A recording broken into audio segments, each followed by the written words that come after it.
An essential question is a question that we want students to consider over and over about important issues or ideas at the heart of some curricular unit or course of study or program.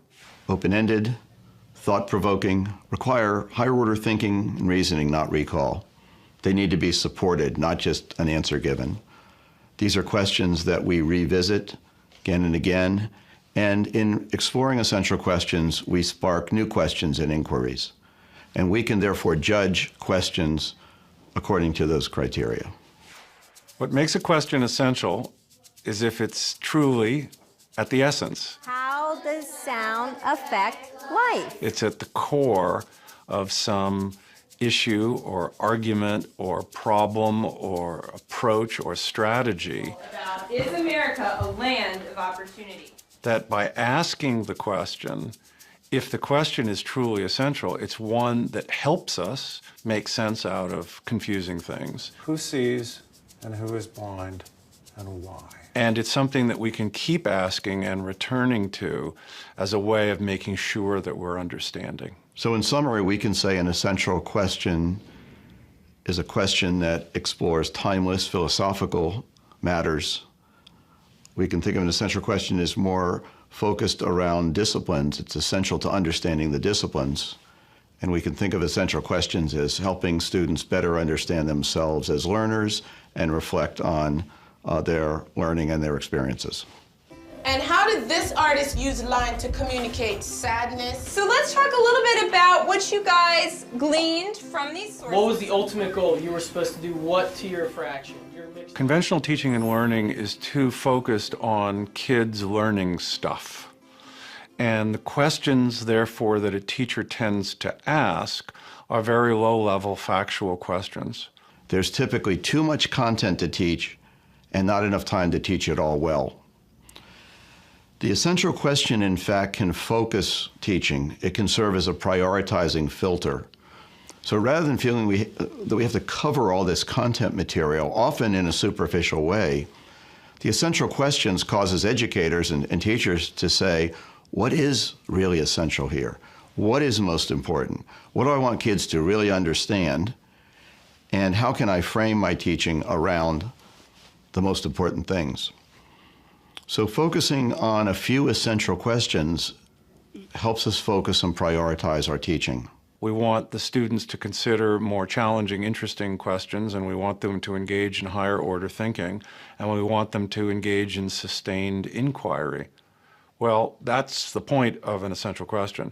The question signals that we want inquiry, that we want in-depth, not superficial answers, that there isn't one way to look at it, that it's worth asking and re-asking, because that's how in-depth learning and genuine understanding occurs. How do artists create feeling or mood in a work of art? So we've established why essential questions are important, but how do you generate essential questions that are really strong? And how do you put those EQs into action?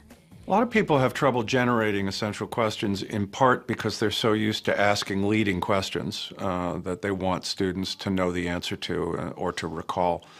And so the most basic way to start, if you're really struggling, is to think of questions that adults argue about, think about, don't come to any easy resolution about, as a way of getting in the groove, as it were, of such questions. One way of refining essential questions is to ask a question of the question. Can I Google the answer? Is there an expected answer to this? And if so, the question becomes, can we make it more open-ended?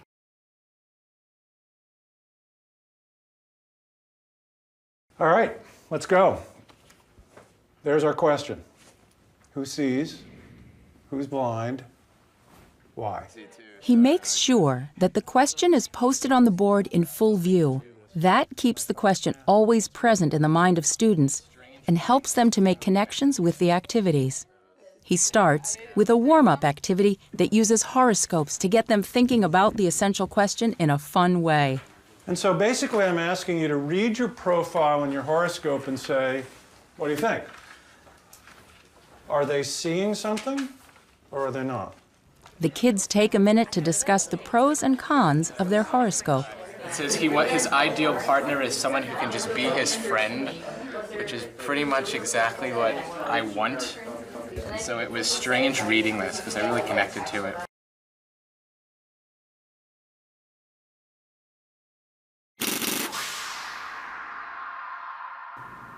One of the first things we'd look at in stage 1 would be the essential questions and understandings. What do we really want students to know and to be able to do at the end of this unit? The understandings literally describe what we want students to come to understand.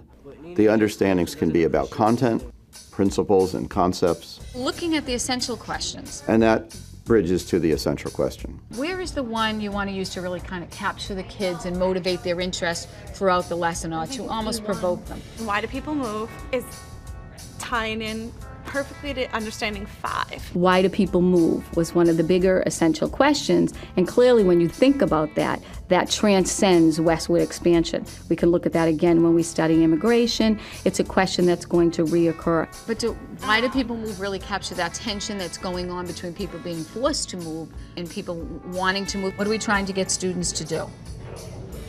I mean, we want them to struggle with Collect a big question. A common challenge in stage 1 of backward design is making sure that the understandings and the essential questions are connected.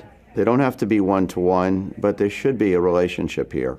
Those essential questions are also questions that can be asked at different points of a student's learning. You could ask it at the start of a unit. I want to hear some of Brian's main understandings from this chapter. Listen to students' responses, grasp an understanding of where they are at that point, ask it as you move through the unit, and perhaps even ask that same question the subsequent year as students are delving deeper. The end goal is students really understanding. We're not telling students any longer, this is what you need to think.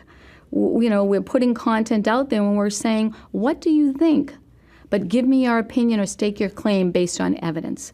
So that allows you to really refine the skills, but really give us, the students, a chance to weigh in and have their thoughts heard on many unanswerable questions. The focus isn't on what am I teaching today and what will I see in today's work from students, but it's the big ideas that you will see over a longer period of time, and also those big ideas that extend over across grade levels. It is exciting because it truly generates that inquiry that we're trying to get at, and not tell students up front, really letting them discover a little bit for themselves. This is going to be a year of what? Who remembers what I said? A year of what? Self-discovery. Self-discovery.